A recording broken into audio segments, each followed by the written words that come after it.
আমি আমার একটা মেয়ে নিয়ে আমি বড় বিপদে আছি, দুইটা বাচ্চা নিয়ে নানাত্তর নিয়ে এগুলোর আমি খাওয়াইতে পারি না, ফিনতে পারি না।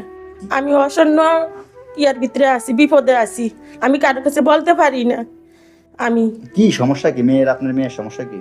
মেয়ের বিয়ে হয়েছে, এখন বাবু করে নিয়ে মেয়ের জামাই খোঁজ নেয় না, খবর নেয় না, কিছু নেয় না। মানে মেয়ের জামাই আপনার মেয়ের ভরণ পোষণ দেয় না? না না। তো এখন মেয়ে আপনার বাড়িতে থাকতেছে? আমার বাড়িতে থাকতেছে। কতদিন যাবত এই খোঁজ খবর নেয় না? আজকে 3 বছর।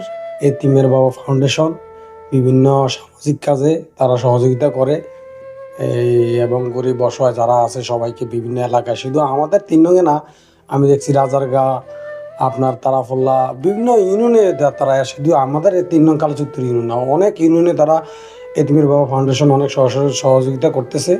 আশা করি তারা ভবিষ্যতে যেন সুস্থভাবে সুন্দরভাবে এতিমের পাশে দাঁড়াইতে পারে এবং বিদেশে যারা আছেন, বিভিন্ন এলাকাতে যারা আছেন, তারা অবশ্যই এতিমের বাবা ফাউন্ডেশনকে একটু সুদৃষ্টিতে দেখবেন, তারা যেন সবসময় মানুষের পাশে দাঁড়াতে পারে।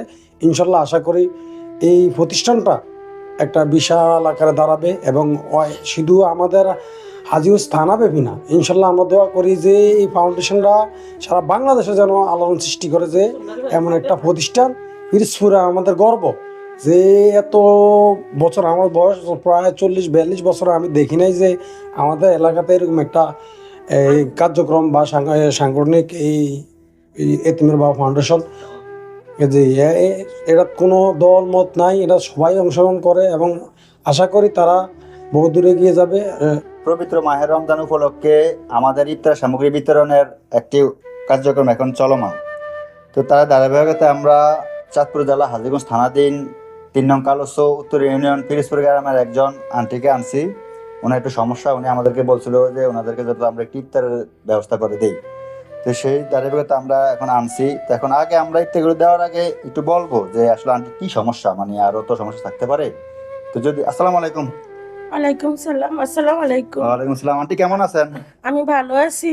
আমি আমার একটা মেয়ে নিয়ে আমি বড় বিপদে আছি, দুইটা বাচ্চা নিয়ে নানাত্তর নিয়ে এগুলোর আমি খাওয়াইতে পারি না, ফিনতে পারি না। আমি অসন্ন ইয়ার ভিতরে আছি, বিপদে আছি, আমি কারো কাছে বলতে পারি না। আমি কি সমস্যা কি মেয়ের, আপনার মেয়ের সমস্যা কি? মেয়ের বিয়ে হয়েছে, এখন বাবু করে নিয়ে মেয়ের জামাই খোঁজ নেয় না, খবর নেয় না, কিছু নেয় না। মানে মেয়ের জামাই আপনার মেয়ের ভরণ পোষণ দেয় না? না না। তো এখন মেয়ে আপনার বাড়িতে থাকতেছে? আমার বাড়িতে থাকতেছে। কতদিন যাবত এই খোঁজ খবর নেয় না? আজকে 3 বছর। ওই ওনার আপনার মেয়ের ছেলে সন্তান কয়জন? 2 জন, একজন ছেলে একজন মেয়ে। তারপরে মাদ্রাসা দিছি, তারপরে আমি পড়াইতে পারি না, খরচের জ্বালায় কাপড় চোপড় একটা পাঞ্জাবি কিনা ফিন্দাইতে পারি না বাবুডারে। তার মানে আপনার ওইরকম আর্থিক অবস্থা ভালো না যে আপনার মেয়ের বা নাতি যারা আছে তাদের ভরণ পোষণ দিবেন? আমার কোনো আর্থিক নাই, আমার কোনো রুজি রোজগার নাই, কেউ নেই, আমার করেন না। এখন আপনারা ওই মেয়ের জামার সাথে যোগাযোগ করেন না? যোগাযোগ হয় না আমাদের সাথে, মানে ফোন রিসিভ করে না বা কোনো খোঁজ খবরই নেয় না? না না। আমার যে আমার কাছে থাকে, আমার কাছে সবকিছু ভোটার এখানে থাকে, এখানে সবকিছু হেঁকে করে। মানে টোটাল আপনার মেয়ের জামাই কোনো খোঁজ খবরই রাখে না? আপনি চেষ্টা করেও না কোনো খোঁজ খবর পাইতেছেন না? না। তার মানে আপনি এখন আর্থিক অবস্থা নিয়ে খুবই সমস্যা আছেন? হ্যাঁ, আমি অনেক সমস্যা আছি। আমি মানুষের থেকে খুঁজা দিছি, ঘর করে উড়াইছি, টিন নান তার মাটি খুঁজা নিয়েছি, ব্যাগের কাম করে নিয়ে। তোমার মা জানে। আচ্ছা, আমি এই পরবর্তী আছি। ঠিক আছে। এখন আমরা আমাদের এলাকার বিশিষ্ট সমস্যা ফারুক ভাই কি বলবো, উনি কি ওনাদের সম্পর্কে জানেনি বা কিছু বলতে ব্যাপারে? আসসালামু আলাইকুম ভাই। ওয়ালাইকুম সালাম। জি ভাই, আপনি কি জানেন ওনাদের সম্পর্কে একটু বলেন তো। আসলে ওনাকে আমি চিনি, উনি আমাদের এই হাজিবাড়ির আসলে খুব অসহায়। বিভিন্ন এই এতিমের ফাউন্ডেশন আমাদের ফিরোজপুর বাজারে মাত্র নতুন হয়েছে।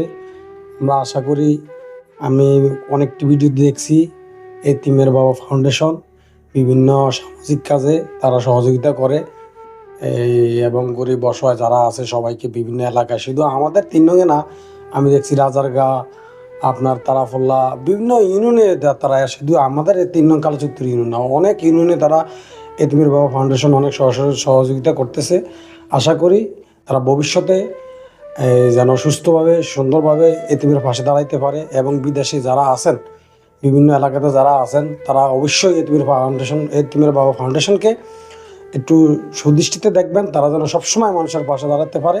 ইনশাল্লাহ আশা করি এই প্রতিষ্ঠানটা একটা বিশাল আকারে দাঁড়াবে এবং শুধু আমাদের হাজীগঞ্জ থানা ব্যাপী না, ইনশাল্লাহ আমরা দোয়া করি যে এই ফাউন্ডেশনটা সারা বাংলাদেশে যেন আলোড়ন সৃষ্টি করে, যে এমন একটা প্রতিষ্ঠান পিরোজপুরে আমাদের গর্ব, যে এত বছর আমার বয়স প্রায় 40-42 বছর আমি দেখি নাই যে আমাদের এলাকাতে এরকম একটা এই কার্যক্রম বা সাংগঠনিক এই এতিমের বাবা ফাউন্ডেশন, যে এটা কোনো দল মত নাই, এটা সবাই অংশগ্রহণ করে এবং আশা করি তারা বহু দূরে এগিয়ে যাবে, সুস্থভাবে সফলভাবে যেন তারা সফলতা অর্জন করতে পারে এই আশাবাদ ব্যক্ত রাখি। এবং এই ওনার সঙ্গে আসলে ওনার হাজব্যান্ড আমাদের সাথে সময় দেখা টাকা হয় বা চলাফেরা করতো, আসলে উনি আর্থিকভাবে খুব দুর্বল। হ্যাঁ জি, আর্থিকভাবে দুর্বল। আমরা 2টা মেয়ে আছে, একটা মেয়ে জানি যতটুকু যে বিয়ে হয়েছে, এবং এই স্বামী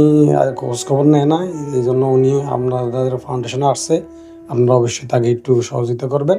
এই আশাবাদ বক্তব্য রেখে আমি আমার সম্পর্কে বক্তব্য শেষ করলাম। আসসালামু আলাইকুম। জি, ধন্যবাদ ফারুক ভাইকে ওনার মূল্যবান মতামত দেওয়ার জন্য। তো দেশ ও প্রবাসের ভাই বন্ধুরা, আপনারা ভিডিওর মাধ্যমে আমাদের কার্যক্রমগুলো উপলব্ধি করতেছেন যে আমরা আমাদের সামর্থ্য অনুযায়ী পাশে থাকতেছি। আপনারা যদি আপনাদের সামর্থ্য অনুযায়ী একটু পাশে থাকেন, তাহলে আমাদের আশেপাশের সমাজের মানুষের যারা অসহায় অবস্থা আছে তারা একটু ভালোভাবে চলাফেরা করতে পারবে। আপনারা তো আপনাদের ধন সম্পদ বিভিন্নভাবে দান করেন, এখন কোন দানটা আল্লাহ দরবারে কবুল হয় এটা বলতে পারবেন না, আমি বলতে পারবো না, আপনি বলতে পারবেন না। তো আপনারা আপনাদের সামর্থ্য অনুযায়ী একটু ইতিমের বাবা ফাউন্ডেশনের পাশে দাঁড়ান। আর আমাদের এখানে হিসাবগুলো আপনারা ভিডিওর মাধ্যমে পাইতেছেন, যে বিগত ভিডিওতে আমরা প্রকাশ করছি কে কাকে কীভাবে সাহায্য করছে। ভিডিওগুলো ফলো করে আমরা দেখতে পারবেন আমাদের আয় ব্যয়ের হিসাবটা কীভাবে আমরা দিতেছি। তো এটি আপনার সমাজের জন্য, আসুন আমরা সকলে একসাথে কাজ করি। তো এই বলে এখন আমরা আমাদের মাসুদ স্যারকে বলবো একটু ইফতার সামগ্রীগুলো একটু ওনাকে বুঝিয়ে দেওয়ার জন্য। আমার ভিতর তো বেকার, একটা কিছু নেই, গাড়ি নেই, কিছু নাই।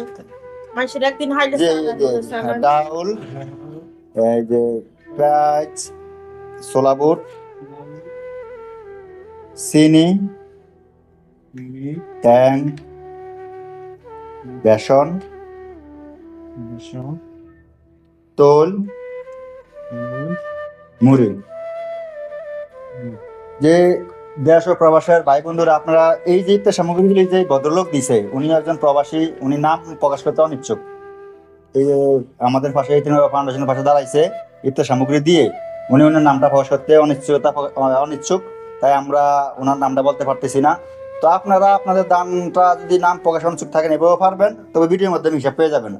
আর কেউ যদি নাম প্রকাশ করতে চান, আপনার ছবি দিতে পারেন বা আপনি সশরীরে থাইকেও আমাদের সাথে কাজ করতে পারবেন।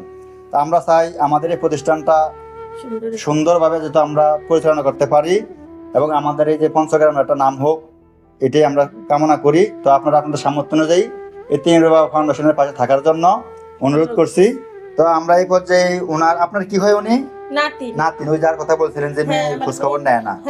তো ঠিক আছে, তুমি কেমন আছো? আচ্ছা, ওই বাচ্চা ভয় পেতে আছে, ধরো তুমি এই যে ধরো না, তুমি চকলেট খেয়ে ধরো, ধরো, নাও। আচ্ছা, আপনি দিয়ে দেন, হ্যাঁ, 100 টাকা দিয়ে দেন।